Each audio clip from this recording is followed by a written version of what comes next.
Good morning, evening, or afternoon, everybody. We just got insane news from Blizzard just moments ago, and that is going to be that the Landfall patch 5.5.1 is going to be coming out on September 23rd.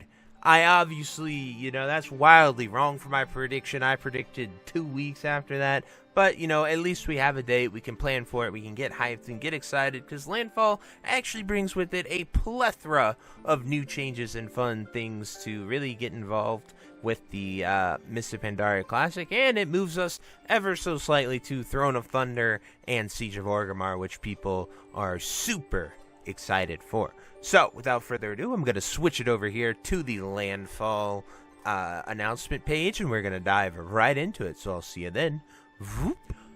Alrighty, so we are here at the official Landfall launch page, and as you can see, Landfall arrives on September 23rd. So as the first major content to Mists of Pandaria, Landfall arrives on September 23rd, bringing a war to Pandaria as the conflict between the Horde and Alliance erupts on the shores of the Karasang Wilds. An invitation from Wrathion and an opportunity to earn legendary items, a chance for those itching to join a fight, join the Brawlers Guild for prestige and more.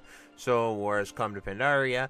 3 new scenarios. The Alliance get the Alliance Landing scenario, where they're attacked by the Horde, and the Horde get the Domination Point scenario, where they're attacked by the Alliance.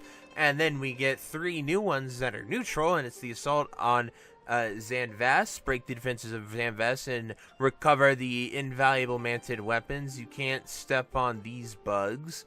Little patience. The Blessed the Temple of the Red Cane is the ancestral home of Chi-Ji, the celestial embodiment of hope from within the temple's ornate halls. The red crane wings out to oppose the despair that spreads through the murky Karasang Wilds. And then my personal favorite, Dagger in the Dark, aid Vol'jin in investigating a mysterious source of power and defend him from attempts on his life. So that's a really cool scenario. If you're going to do any of them, I would highly recommend doing that one because it ties into Throne of Thunder and, more importantly, Siege of Orgrimmar. Stepping into the Brawlers Guild. So there's 7 ranks and 28 bosses. Each rank has 4 bosses. So 4 times 7, for those of you that are not good at math, is 28. And you can get a blood-soaked invitation from the Black Market Auction House, sent from somebody already in the Brawlers Guild, and occasionally dropped from certain Horde and Alliance NPCs in Karasang Wilds. The Brawlers Guild is located in the Valley of Honor for the Horde at the arena, and the Alliance people head to Bismil's Brawl, which is underneath the Deep Run tram, which is a really weird spot. The Horde one definitely wins out. Using the arena in Orgrimmar for something is pretty awesome. A word with Wrathion, so you get to level up your Black Rep Prince to Revered, and you get the Eye of the Black Prince, which adds a prismatic socket to any soft touch weapon, so you're able to socket your weapons with an actual socket instead of just your 500 Agi unique shot touch one. So it is pretty cool for that, especially if you're like a monk who uses 2 of them. Pretty nice. But anyway, they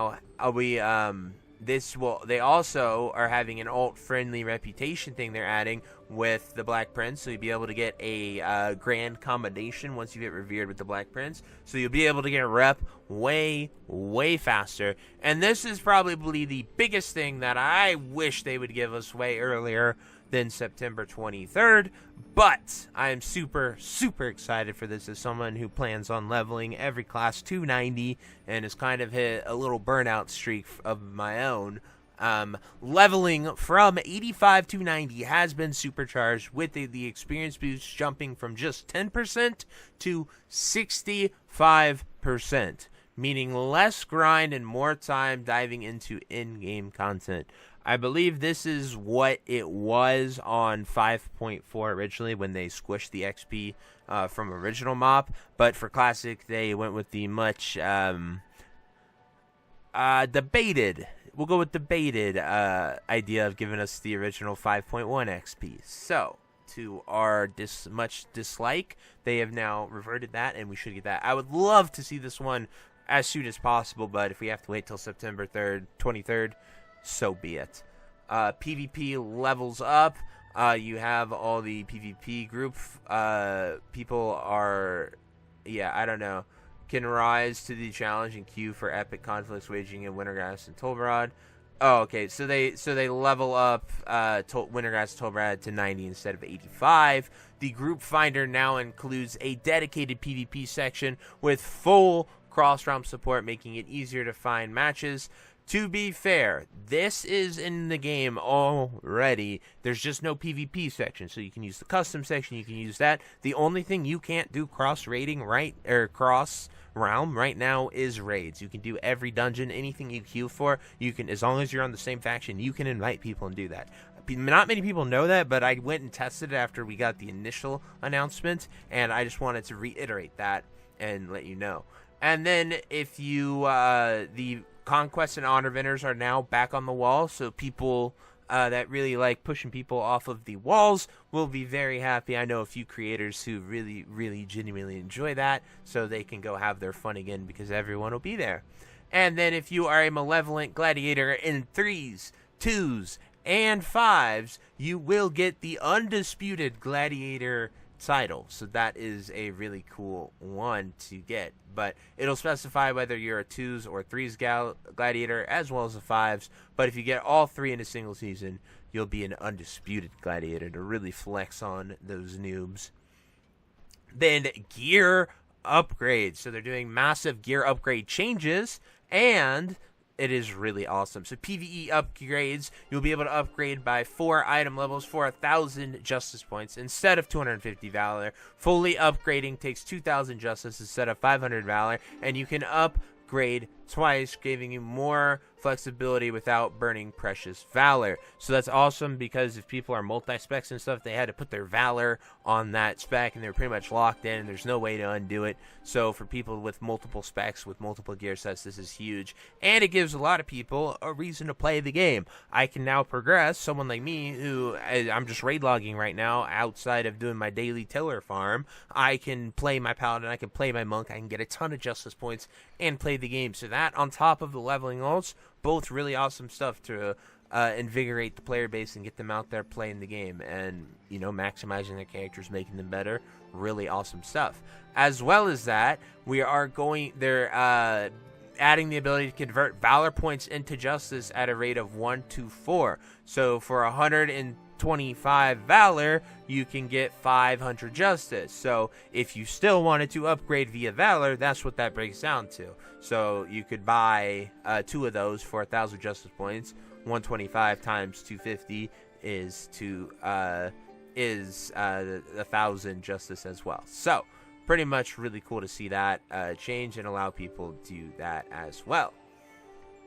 Then we have PvP upgrades. Epic gears will upgrade for 4 item levels for 1,000 honor points, previously 750 conquest, and fully upgrade now costs 2,000 honor, and you can convert conquest points to honor at the same rate. So essentially they're letting you do it with honor and justice, as well as giving you the conquest conversion and the valor conversion if you wanted to do it the original way as well. But for PvP, for whatever reason, it is even better, because it's now only 250 conquest instead of the previous 750, which I'm fine with. I don't really care. I like them to be equal. They just weren't equal originally. Then, this is a new one that we have not seen, and you can kick up your graphics a notch. So, just like they did in CANT Classic, they are adding, with the Landfall update, even more high-definition textures and stuff. And, you know, since I just got a new PC, I'll definitely turn those on and see how good the game looks. I don't know how pretty this will make it. I don't even know if it's here on the PTR, but I will look into it and let you know, and maybe give you a little graphics showcase.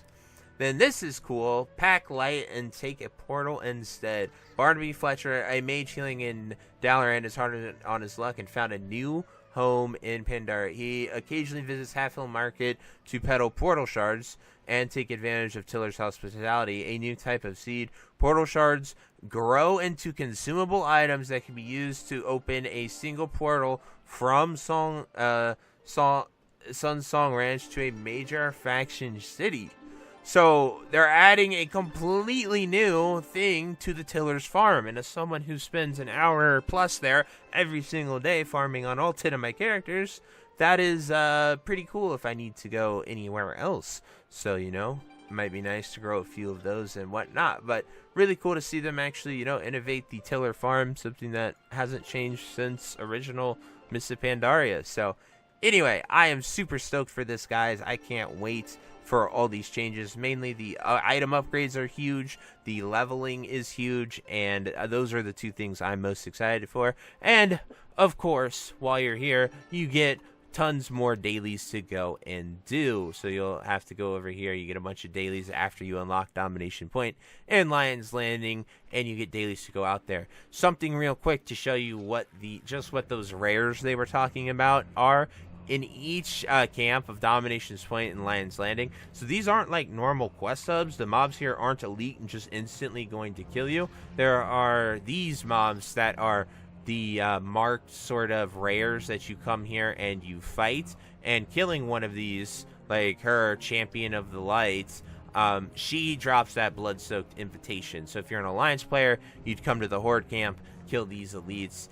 There's usually 3 of them or so that are spawned here, and other elites do drop these as well, but there's a guy at the gate holding it as well. But as you can see, these honor guards are just like normal 90 NPCs, so it's kind of a really cool like PvP type area. I wish that we didn't have 99% servers, or if like they had an option to go and do Karasang Wilds for some real fun world PvP.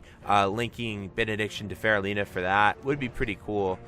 Just so we're not 99% in PvEing the entire time. But that's an idea for another time. I don't even know if the tech exists to do that. But I truly hope you enjoyed this video, and I hope you guys are excited for Landfall as I am. And until next time, I'll see you later. Hope you have a great day. Bye-bye. Hey you. Yes you. Are you still there? Well, I appreciate you for taking the time to watch this entire video and making it to the end here. If you enjoyed this video, definitely check out the other videos about World of Warcraft listed in these playlists down below. And thank you again. Have a great day. Bye-bye.